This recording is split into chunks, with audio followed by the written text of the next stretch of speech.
Hoje a gente vai ver o livro de Isaías, que é o primeiro dos livros proféticos da Bíblia.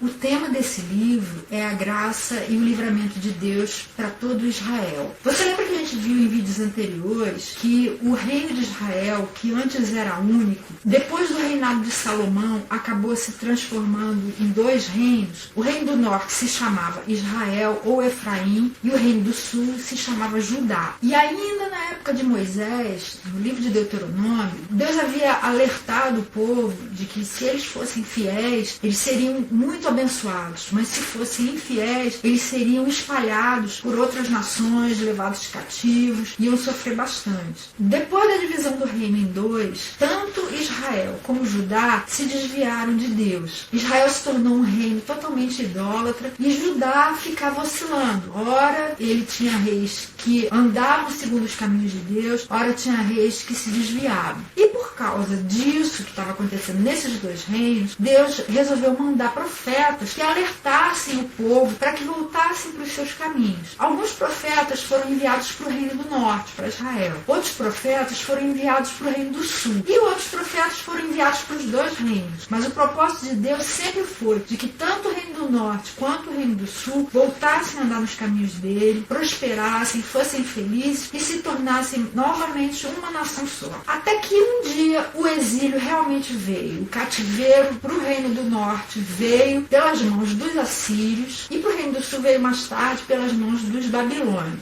Os profetas que tiveram ministério antes do cativeiro babilônico foram chamados de profetas pré-exílicos. E a maioria dos livros proféticos estão nessa categoria. Os profetas que ministraram durante o exílio, como Daniel e Ezequiel, são chamados de profetas exílicos. E os profetas que ministraram depois da volta do cativeiro babilônico são chamados de pós-exílicos, como os três últimos livros dos profetas Ageu, Zacarias e Malaquias. Isaías é um profeta pré-exílico. E todos os profetas tinham a vida consagrada a Deus e por isso foram enviados por ele com mensagens para reis, para sacerdotes, para nações pagãs e para todo o povo de Israel e de Judá. No total são 17 livros, sendo que os 5 primeiros, só por razões didáticas e não de importância, são chamados de profetas maiores e os outros 12 são chamados de profetas menores. De modo geral, os livros dos profetas maiores são livros com mais capítulos, mas o livro de Lamentações, que foi escrito por Jeremias, tem apenas 5 capítulos e faz parte dos profetas maiores. Por outro lado, nos livros dos profetas menores, em geral, os capítulos são em menor quantidade, mas você também encontra livros, como o de Zacarias, por exemplo, que tem 13 capítulos. Então essa é uma divisão meramente didática e não é uma divisão perfeita. Isaías é considerado o maior dos profetas e o livro dele é chamado também de o quinto evangelho, por causa da riqueza de detalhes a respeito da vida de Jesus, o Messias, que é visto aí como servo sofredor. Todos os profetas viram coisas a respeito da primeira vinda de Jesus, quando ele veio como um bebê, nasceu, cresceu, morreu e ressuscitou. E também a respeito da segunda vinda, quando ele ainda vai voltar, não mais como um bebê, mas para julgar todas as pessoas e todas as nações. Essas visões dos profetas às vezes eram emboladas. Eles viam coisas da primeira vinda misturadas com a segunda vinda. É mais ou menos como se a gente estivesse num ponto e estivesse olhando na direção de uma cordilheira. Faz de conta que esses meus dois dedos são as pontas de dois morros diferentes. Esse morro aqui é um pouquinho mais baixo, esse aqui está um pouquinho mais alto. E eu tô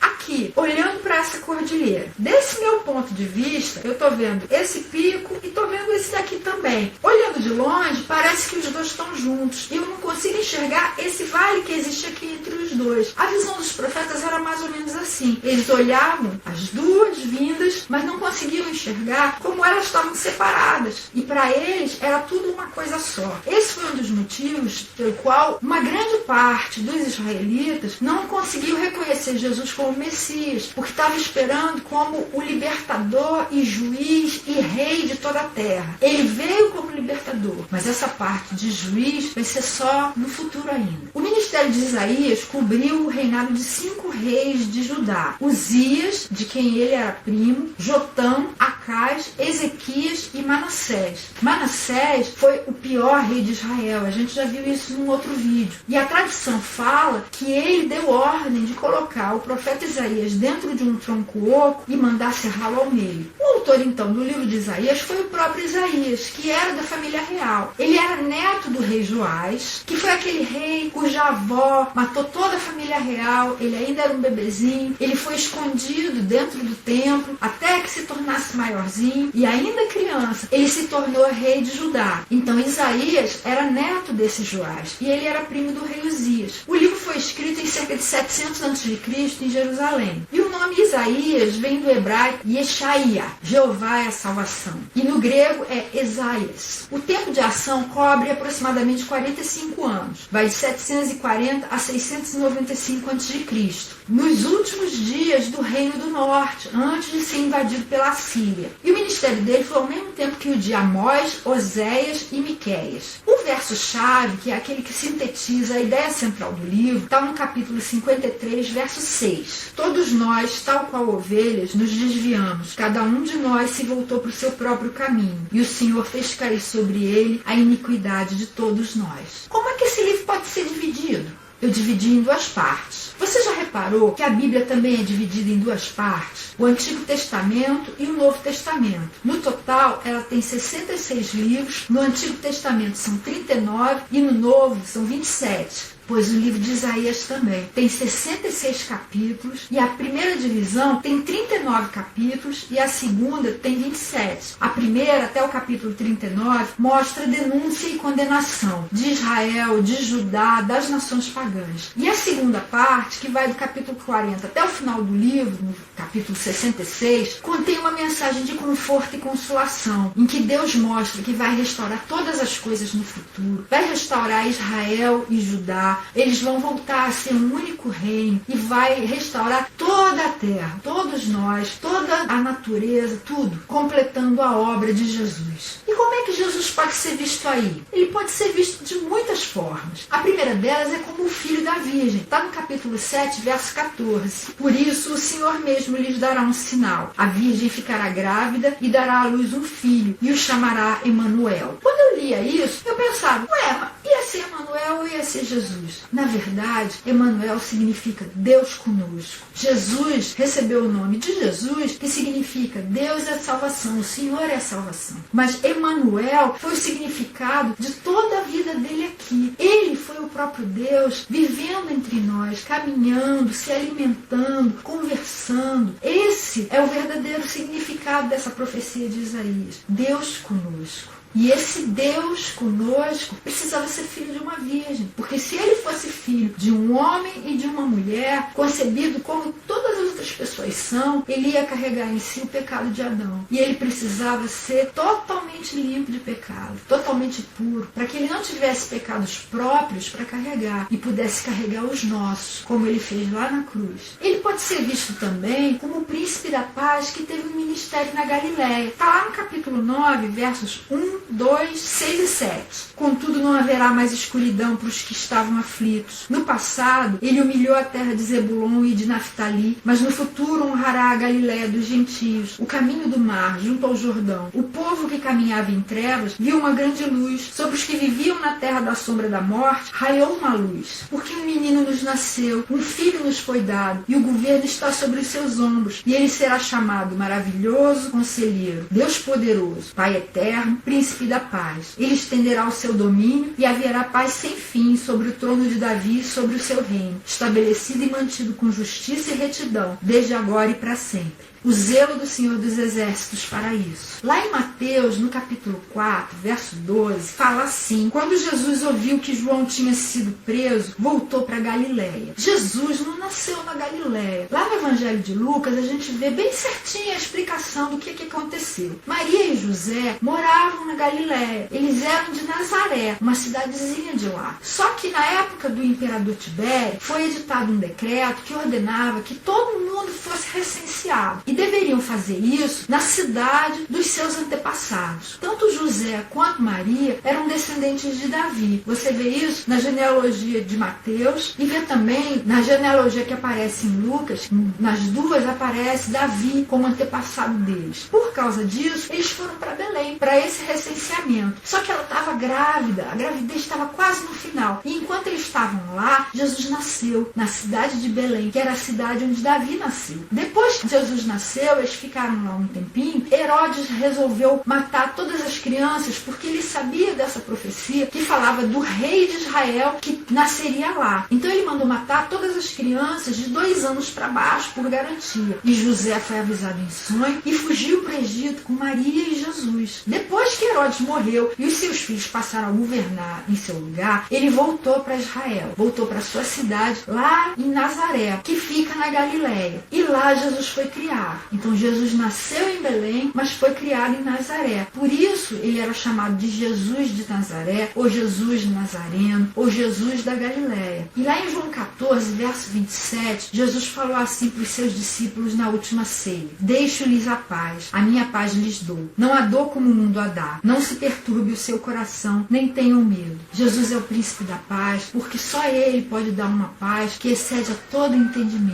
Uma paz que preenche o nosso coração, mesmo que a gente esteja cercado por circunstâncias angustiantes, circunstâncias que possam causar medo. Quando ele dá essa paz, você enfrenta qualquer coisa, porque você sabe que ele está com você. Ele também pode ser visto como o renovo de Jessé. Está lá no capítulo 11, versos 1 e 2. Um ramo surgirá do tronco de Jessé, e das suas raízes brotará um renovo. O Espírito do Senhor repousará sobre ele. O Espírito que dá sabedoria e entendimento. O Espírito que traz conselho e poder. O Espírito que dá conhecimento e temor do Senhor. Você lembra quem era Jessé? A gente viu no primeiro livro de Samuel que Jessé era o nome do pai de Davi, o grande rei de Israel. Davi teve vários filhos e seus descendentes sempre ocuparam o trono de Judá. Deus havia prometido para ele que não queria faltar descendente para ele ocupando o trono. Só que hoje a gente vê, não existe mais nenhum rei em Israel ou Judá. Mas Deus cumpriu essa promessa. Você sabe como? Através de Jesus. Jesus era esse renovo de Jessé. Parecia que o tronco de Jessé tinha sido cortado a partir do cativeiro babilônico.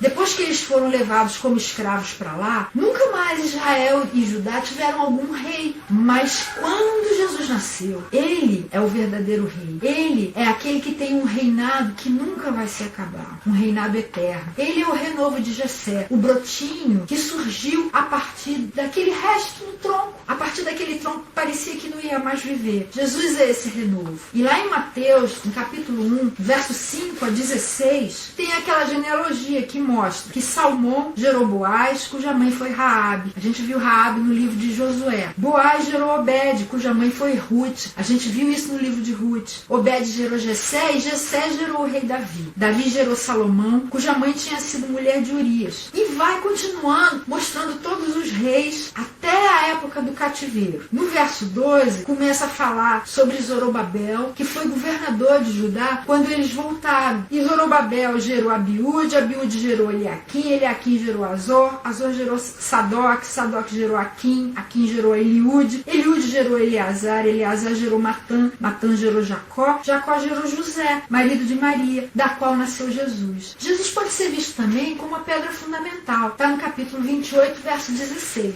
Por isso diz o soberano, o Senhor: eis que ponho em Sião uma pedra já experimentada, uma preciosa pedra angular para alicerce seguro. Aquele que confia jamais será abalado. A gente viu essa pedra também no livro de Salmos. Em Efésios 2, verso 20, Paulo falou assim: edificados sobre o fundamento dos apóstolos e dos profetas, tendo Jesus Cristo como pedra angular. Jesus é essa pedra angular, a pedra que fica no cantinho e sobre a qual repousa toda a construção. Sem ela, a construção desaba. Sem Jesus na nossa vida, a nossa vida desaba também. Quando vierem as provações, vieram o que ele chamou de os ventos fortes, as inundações. Todo mundo é abalado por tragédias. Qualquer um de nós pode ser. A morte de alguém querido, uma doença incapacitante, a perda de um emprego, um casamento que vai mal. Tudo isso pode acontecer com qualquer um. Não pense que isso só acontece com quem não crê em Deus. Acontece com todo mundo. Aconteceu comigo também. Minha filha mais velha teve uma doença tão séria que todo mundo achava que ela ia morrer. Um monte de crente passou por situações assim. Ainda passa e ainda vai passar. Mas com Jesus, como o fundamento da nossa vida, a gente pode enfrentar qualquer coisa. E Jesus pode ser visto principalmente como o servo sofredor. Isso é o assunto de todo o capítulo 53 de Isaías. Você já leu? Olha o que está escrito lá. Quem creu em nossa mensagem? E a quem foi revelado o braço do Senhor? Ele cresceu diante dele como um broto tenro e como uma raiz saída de uma terra seca. Ele não tinha qualquer beleza ou majestade que nos atraísse. Nada havia em sua aparência para que o desejássemos. Foi desprezado e rejeitado pelos homens. Um homem de dores e experimentado no sofrimento. Como alguém de quem os homens escondem o rosto, foi desprezado e nós não o tínhamos em estima. As pessoas acham que por causa disso, Jesus era um cara feio. Mas não é isso que o profeta está vendo. Ele está vendo Jesus carregando a cruz, indo pelas ruas de Jerusalém até o Monte Calvário, onde ele foi executado. Jesus estava totalmente transfigurado aqui. Ele apanhou dos judeus, ele apanhou dos romanos, ele foi açoitado, ele levou socos, ele foi cuspido, ele foi humilhado. E depois colocaram uma cruz nas costas dele para que ele carregasse. Isaías continua. Certamente ele tomou sobre si as nossas enfermidades e sobre si levou as nossas doenças. Contudo, nós o consideramos castigado por Deus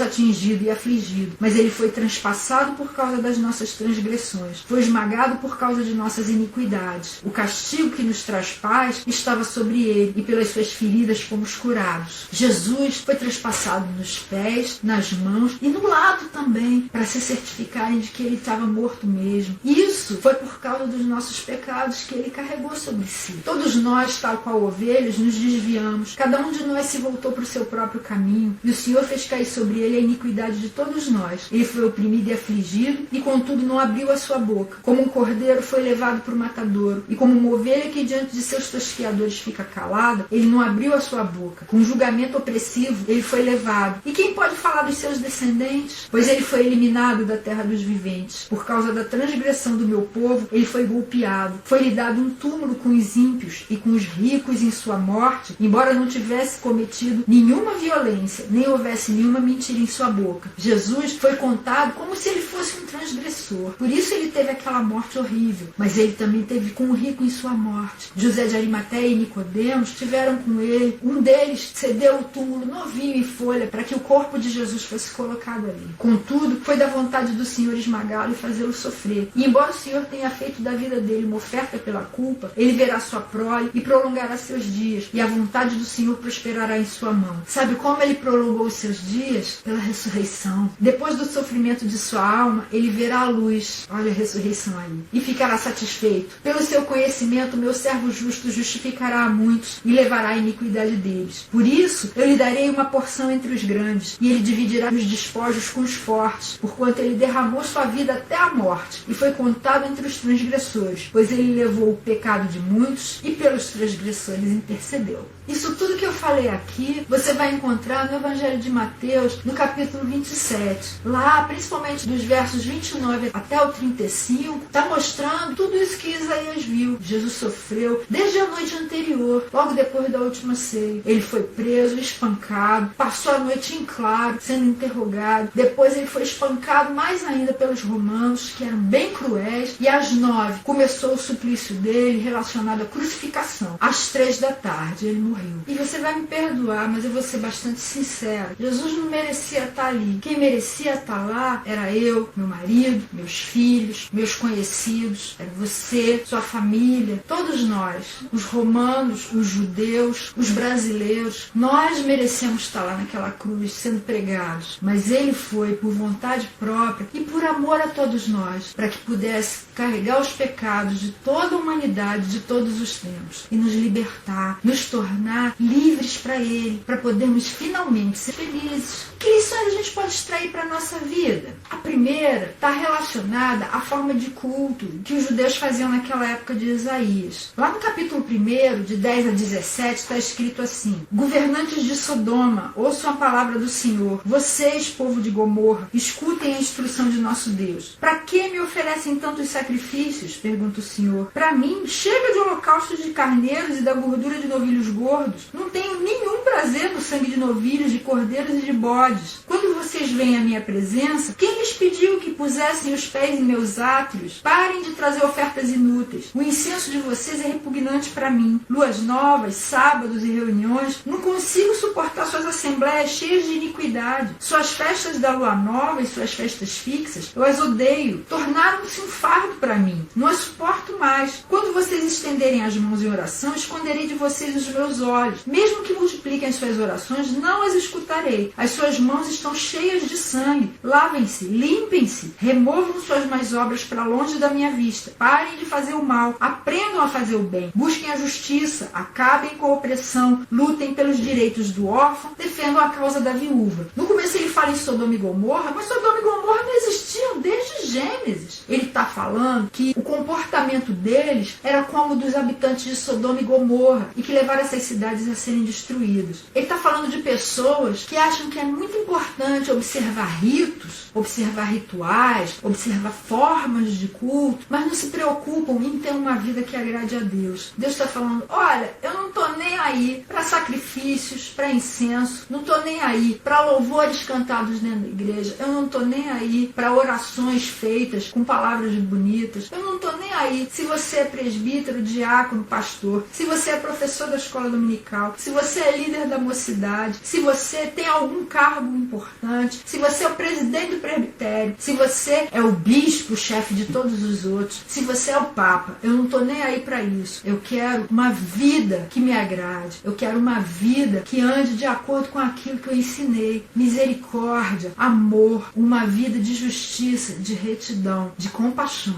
Lá no Evangelho de João, capítulo 4, nos versos 23 e 24, Jesus havia encontrado uma samaritana, e os samaritanos eram considerados pelos judeus como um povo impuro. Eles tinham um culto todo esquisito, todo misturado, desde a época da volta do cativeiro, e os judeus não gostavam dos samaritanos por causa disso. Não se misturavam com eles, nem conversavam com eles. E Jesus estava atravessando Samaria, parou na beira de um poço e veio uma samaritana para tirar água, numa hora em que ninguém estivesse tirando, na hora do calor mais forte. E Jesus começou a conversar com ela. E ela achou muito estranho um judeu puxar conversa com uma samaritana. Mas aí conversa vem, conversa vai. Ela chegou e começou a perguntar: vem cá, me diz o que é mais certo? É como vocês fazem ou é como a gente faz? É cultuar lá em Jerusalém, como os judeus fazem? Ou é cultuar aqui nesse nosso monte, como a gente foi ensinado? E Jesus falou para ela o seguinte: está chegando a hora, e de fato já chegou, em que os verdadeiros adoradores adorarão o Pai em espírito e em verdade. São esses os adoradores que o Pai procura. Deus é espírito, e é necessário que os seus adoradores o adorem em espírito e em verdade. Essa é a verdadeira adoração. Não é se é na igreja A ou na igreja B, em Jerusalém, no Monte Gerizim, se é na forma que o Islã prescreve ou na forma que os cristãos prescrevem. A forma não interessa, gente. O que importa é o espírito com que você está adorando a Deus. Se você está adorando Ele verdadeiramente, ou se é só uma fachada. Isso é que é adorar em espírito e em verdade. Não é cantar de olho fechado, não é cantar bonito, afinado, não é nada disso. É cantar com o coração, é viver com o coração, é ajudar o próximo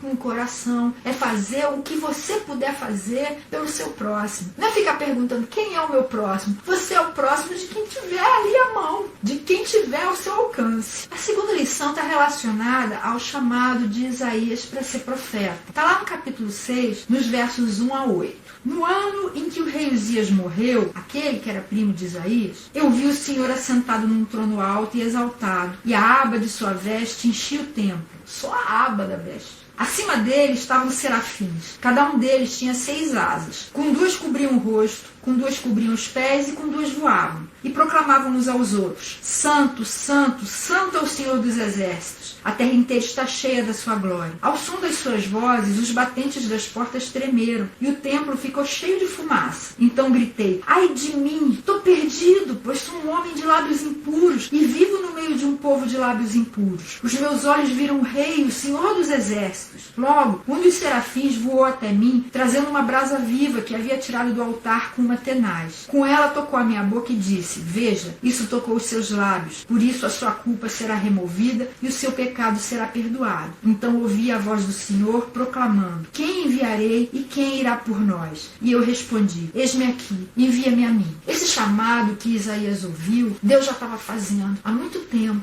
É mais ou menos como uma rádio que está 24 horas transmitindo programação, mas só quem consegue ouvir é quem sintoniza nela. Se você não mexer no dial e não se preocupar em sintonizar aquela rádio, você nunca vai pegar aquela programação. Mas Deus está o tempo inteiro falando e a gente nem sempre está ouvindo, quase nunca, na verdade. A gente está ouvindo o que Deus está falando. E Isaías conseguiu ouvir a partir do momento em que a iniquidade, o pecado dele foi perdoado, foi tirado. Aí ele conseguiu sintonizar, conseguiu ouvir o que Deus vinha falando antes. E Deus estava dizendo: quem que eu vou enviar? Quem vai por nós? E assim que ele ouviu, ele se prontificou: me envia, deixa eu ir. Isso é a mesma coisa que acontece com a gente. Se a gente ouvir o chamado de Deus e se prontificar, ele purifica o nosso pecado e capacita a gente da mesma forma que ele fez com Isaías. Lá no Evangelho de Mateus, no capítulo 9, Jesus vinha fazendo um monte de milagres, cuidando de um monte de gente, e eram multidões que viviam seguindo ele. E ele olhou para aquelas multidões e sentiu compaixão delas. E lá nos versos 37 e 38 fala assim: ele disse aos seus discípulos: a colheita é grande, mas os trabalhadores são poucos. Peçam, pois, ao Senhor da colheita que envie trabalhadores para a sua colheita. Nós fazemos parte dessa colheita. Muitos de nós já fomos colhidos, já estamos no celeiro de Deus, mas muitos ainda precisam ser colhidos. As plantações estão aí. As plantações são pessoas, são vidas que estão sedentas, famintas, querendo um toque de Deus, querendo um toque de vida, para que elas mesmas possam ser avivadas. E Jesus orienta a gente a pedir ao Pai que mande mais trabalhadores. Vamos pedir, e se a gente pedir, pode ter certeza, a gente vai ser enviado também. Uma terceira lição está relacionada à segunda vinda de Jesus. No livro de Isaías, essa segunda vinda é vista também com clareza. E são tempos que são bastante tenebrosos. Antes dele voltar, a terra vai passar por uma situação que ela nunca enfrentou antes, situação de desespero, tempos realmente muito difíceis. Olha o que está escrito no capítulo 24, a partir do verso 17. Pavor, cova e laço os aguardam, ó habitantes da terra. Quem fugir ao grito de terror cairá na cova. Quem sair da cova será pego no laço. Abertas estão as comportas dos céus, tremem os alicerces da terra. A terra foi despedaçada, está destruída, totalmente abalada. A terra cambaleia como um bêbado, balança como uma cabana ao vento. Tão pesada sobre ela é a culpa de sua rebelião que ela cai para nunca mais se levantar. Naquele dia o Senhor castigará os poderes em cima nos céus e os reis embaixo na terra. Eles serão arrebanhados como prisioneiros numa masmorra, trancados numa prisão e castigados depois de muitos dias. A lua ficará humilhada e o sol envergonhado, pois o Senhor dos Exércitos reinará no Monte Sião e em Jerusalém, glorioso na presença dos seus líderes. São tempos que causam até muito medo na gente. Se a gente for ler o livro de Apocalipse, a gente vai ver com muito mais clareza o que está reservado para o futuro do nosso planeta. E Jesus falou também a respeito disso. Ele falou que vai haver uma tribulação universal e logo depois vai ser a vinda do seu reino. E é bom a gente ler a respeito dessas coisas para a gente ver quais são esses sinais, para que a gente fique preparado para quando Jesus voltar. E mesmo que isso não aconteça agora, na nossa própria geração, para que a gente possa alertar os nossos filhos, nossos netos, nossos descendentes, e eles irem alertando uns aos outros, porque Jesus vai voltar. A gente não sabe quando, mas ele certamente vai voltar. E a gente também vai se encontrar com ele. E a última lição está relacionada à invasão dos assírios e à invasão dos babilônios. Antes que essas invasões acontecessem, o povo costumava confiar na força de exércitos, nos carros de guerra. Mais ou menos como a gente faz hoje em dia quando tem alguma ameaça de guerra. A gente confia em quem? Exército, marinha, aeronáutica, bombas, mísseis, essas coisas todas. E Isaías fala no capítulo 31, versos 1 a 3, o seguinte: ai dos que descem ao Egito em busca de ajuda, que contam com cavalos. Eles confiam na multidão dos seus carros e na grande força dos seus cavaleiros, mas não olham para o Santo de Israel, nem buscam a ajuda que vem do Senhor. Contudo, ele é também sábio e pode trazer a desgraça. Ele não volta atrás em suas palavras. Ele se levantará contra a casa dos perversos, contra quem ajuda os maus. Mas os egípcios são homens e não Deus. Seus cavalos são carne, não espírito. Quando o Senhor estender a mão, aquele que ajuda tropeçará, e aquele que é ajudado cairá. Ambos perecerão juntos. Não adianta nada a gente confiar na força, no poderio da gente mesmo, dos seres humanos, dos exércitos, dos reis, dos governantes, seja lá quem for. A gente deve confiar no verdadeiro poder, em Deus. Ele pode subverter qualquer dessas coisas que a gente julga poderosas. Ele sim é